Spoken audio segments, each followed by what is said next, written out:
think that that son owes them something? Why do people think that the idea of having more time is the best time to have?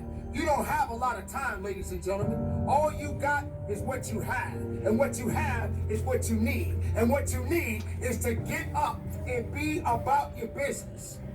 Because life is just that. It's business. So what are you going to do? Are you going to lay around and wait for your opportunities to pass you by? Arm yourself with words.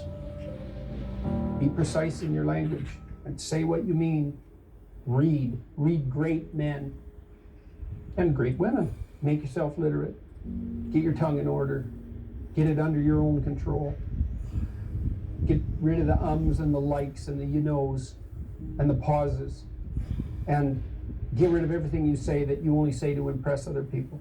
And just see if you can say what you believe to be true. There's sometimes you could be in a meeting and you could be the smartest guy in the room and you don't want to let anybody know that. Let everybody talk, let everybody think they're smarter than you, but you really know what's going on. There's other times when you're in the room, you could be the least smartest guy in the room, but you got to make them think that you're smarter than them. And if you can master that technique, then you can get just about anything you want in any negotiation. I found out to be true. Let people talk first. Try to get as much out of them as you possibly can. And then you can kind of figure it out. Like with Gotti, a couple of times I had to sit down with him. I knew that he could never believe that I was winning. So in the midst of the argument, I had to figure out what he really wanted and how I can get what I want, letting him think that he got what he wanted. It's all about how you carry yourself. In the warrior arsenal, we have different tools. We have physical tools like talent, mobility, strength, coordination, techniques, leverage, angles, timing. But if you're talking about mind, we have different tools: visualization, emotional control. In the spiritual side, we have hope, we have faith, we have patience. Those elements, they give you a chance of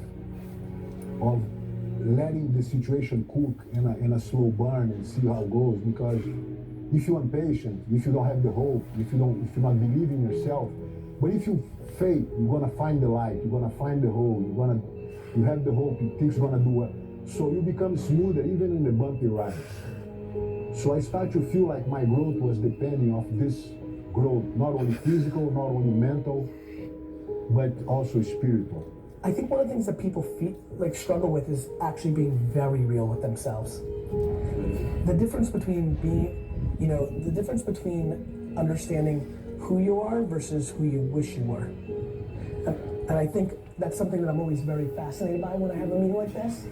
Like, what kind of read do you have on yourself? And how, I think I would struggle a lot if I didn't really genuinely know who I was. And then once you know who you are, you get more comfortable with what you're up to. Are you gonna let success sit around and wait for you? You believe that success is your best friend. Success doesn't care about you if you don't care about success. You know why? Because success has already made up its mind. It is going in the direction that it needs to go. It is hunting for the one that wants it the most. But you're not doing the hunting. You're sitting around waiting. You become something else less of yourself because you don't believe that you have the potential and the capability to be the best of yourself. So why? You just sit back and you